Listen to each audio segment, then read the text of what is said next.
ये कहानी है देवेंद्र सिंह की, जो अपने छोटे से गांव में एक दर्जी का काम करते थे। उनकी दो बेटियां थी, जो उनके लिए उनकी दुनिया थी। बड़ी बेटी प्रिया सिंह शहर की नामी सॉफ्टवेयर कंपनी में सीनियर सॉफ्टवेयर इंजीनियर थी और छोटी बेटी मीरा सिंह उसी शहर के प्रतिष्ठित आईआईटी कॉलेज में प्रोफेसर थी। देवेंद्र जी अपनी बेटियों पर बहुत गर्व करते थे, लेकिन अपनी बेटियों को ये नहीं बताते थे कि वो आज भी कभी कभी अपनी छोटी सी सिलाई मशीन लेकर बाजार में कपड़े सिलने बैठ जाते थे। उनका मानना था कि उनकी बेटियों को ये जानकर बुरा लगेगा कि वो अभी भी छोटी मोटी कमाई के लिए मेहनत करते हैं। सब कुछ ठीक चल रहा था। तभी एक दिन एक स्थानीय दबंग नेता का भतीजा विक्की यादव अपनी महंगी कार से बाजार आया। विक्की ने अपनी कार देवेंद्र जी की सिलाई मशीन के पास रोक दी। उसने अकड़ते हुए देवेंद्र जी को अपशब्द कहे और उन्हें वहां से हटने के लिए कहा। देवेंद्र जी ने हाथ जोड़कर विनती की, साहब, बस थोड़ी देर और मैं अपना काम खत्म करके चला जाऊंगा। ये सुनते ही विक्की का पारा चढ़ गया। उसने गुस्से में देवेंद्र जी की सिलाई मशीन उठाई और सड़क पर जोर से फेंक दी। मशीन के सारे पुर्जे टूटकर बिखर गए। देवेंद्र जी हक्के बक्के रह गए। उनकी आंखों में आंसू भर आए। उनकी सालों की मेहनत एक पल में टूट गई थी। आसपास भीड़ जमा हो गई, पर कोई कुछ नहीं बोला। भीड़ में खड़ा एक कॉलेज छात्र अमन ये सब कुछ अपने मोबाइल में रिकॉर्ड कर रहा था। वो देवेंद्र अंकल को बचपन से जानता था। उसने तुरंत वो वीडियो प्रिया सिन्हा के व्हाट्सएप पर भेज दिया। साथ में एक छोटा सा मैसेज लिखा, प्रिया दीदी, देखिए आज बाजार में आपके पिता के साथ क्या हुआ। हजारों किलोमीटर दूर बैंगलोर में अपने ऑफिस में प्रिया सिंह एक जरूरी प्रोजेक्ट पर काम कर रही थी। तभी उसके फोन पर मैसेज टोन बजा। वीडियो देखते ही उसके चेहरे का रंग बदल गया। उसकी शांत आंखें गुस्से से लाल हो गई।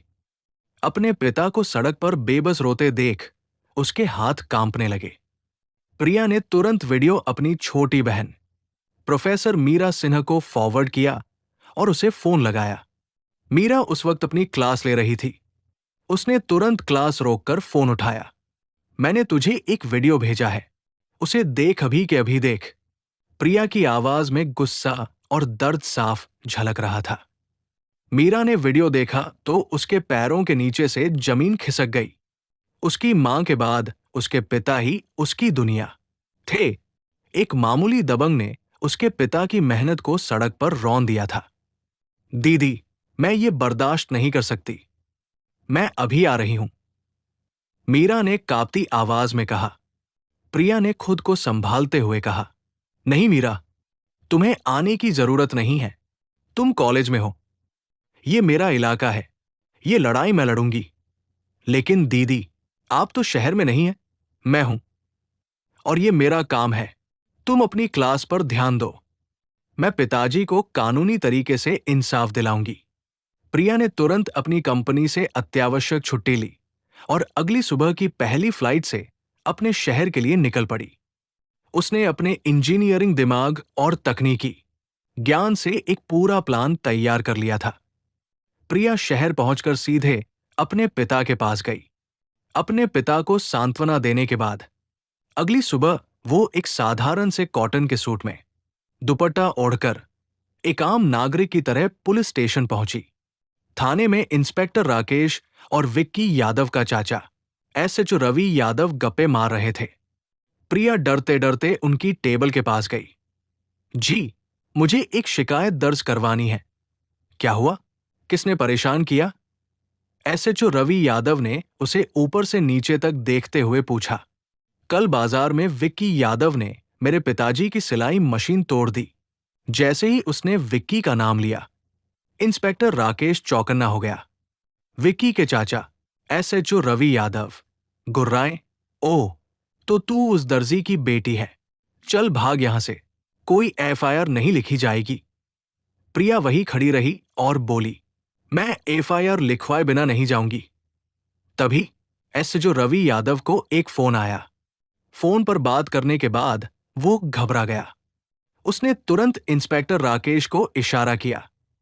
इससे पहले कि एसएचओ कुछ समझ पाता, थाने के बाहर एएसपी, एएसपी और साइबर क्राइम यूनिट की गाड़ियां आकर रुकी। एसपी और साइबर टीम के सीनियर अधिकारी थाने के अंदर आए और सीधे प्रिया के पीछे लाइन बनाकर खड़े हो गए। एसएचओ रवि यादव और इंस्पेक्टर राकेश के होश उड़ गए। एसपी ने आगे बढ़कर इंस्पेक्टर राकेश की तरफ देखकर कहा, इंस्पेक्टर, तमीज से खड़े हो जाओ। तुम भारत की सबसे बड़ी सॉफ्टवेयर कंपनी की सीनियर इंजीनियर प्रिया सिन्हा के सामने खड़े हो। प्रिया ने अपनी ठंडी और कड़क आवाज में कहा, इंस्पेक्टर राकेश और एसएचओ रवि यादव, मैं सिर्फ यहां शिकायत दर्ज कराने नहीं आई थी। उसने अपने फोन से एक एन्क्रिप्टेड लिंक एसपी को भेजा और कहा, सर, मैंने पिछले 12 घंटों में इस थाने के और विक्की यादव के बीच हुए सभी कॉल रिकॉर्ड, लोकेशन डेटा और व्हाट्सएप चैट को ट्रेस किया है। मेरे पास पुख्ता सबूत है कि विक्की यादव को बचाने के लिए एसएचओ रवि यादव ने सरकारी काम में बाधा डाली है। एसएचओ रवि यादव और इंस्पेक्टर राकेश कांपने लगे। उन्हें लगा जैसे किसी ने उनके कानों में पिघला हुआ शीशा डाल दिया हो। प्रिया ने आदेश दिया, विक्की यादव को सरकारी संपत्ति को नुकसान पहुंचाने, दुर्व्यवहार करने और मेरे पिता को धमकाने के जुर्म में तुरंत गिरफ्तार किया जाए और एसएचओ रवि यादव तथा इंस्पेक्टर राकेश के खिलाफ सबूत मिटाने, ड्यूटी में लापरवाही और पद के दुरुपयोग की विभागीय जांच शुरू की जाए। एसपी ने तुरंत अपने मातहतों को इशारा किया। कुछ ही देर में विक्की यादव को गिरफ्तार कर लिया गया और दोनों इंस्पेक्टरों की वर्दी उतार दी गई। अगली सुबह जब विक्की यादव के मामा, दबंग नेता, अपने घर पर बैठकर चाय पी रहे थे और अपने भतीजे को छुड़ाने की सोच रहे थे, तभी दरवाजे पर जोरदार दस्तक हुई। दरवाजा खोला तो सामने एएसपी और साइबर टीम के साथ प्रिया सिन्हा को देखकर उनके होश उड़ गए। प्रिया ने अपनी आंखों में इस्पात जैसी कठोरता से कहा, नेताजी, खेल खत्म हो गया। विक्की को बचाने के लिए आपने जो तकनीक का इस्तेमाल किया था, वही तकनीक अब आपको जेल भेजेगी। एसपी ने आगे बढ़कर नेताजी के हाथ में अरेस्ट वारंट थमाया। प्रिया ने बताया कि कैसे उसने अपनी तकनीकी जानकारी का इस्तेमाल करके नेताजी के गुप्त बैंक खातों, अवैध संपत्ति और सरकारी ठेकों में किए गए घोटालों का सारा डेटा पुलिस को दिया था। नेताजी का राजनीतिक साम्राज्य एक ही पल में ढह गया। उन्हें हथकड़ियां पहनाकर पुलिस जीप में ले जाया गया। उसी शाम देवेंद्र सिन्हा को उनकी टूटी हुई सिलाई मशीन के बदले एक नई और एडवांस सिलाई मशीन मिली और उनका सम्मान उन्हें वापस मिल गया। अगली सुबह प्रिया और मीरा अपने पिता को अपने साथ बैंगलोर ले गई। अब तीनों एक साथ खुशी खुशी रहते थे।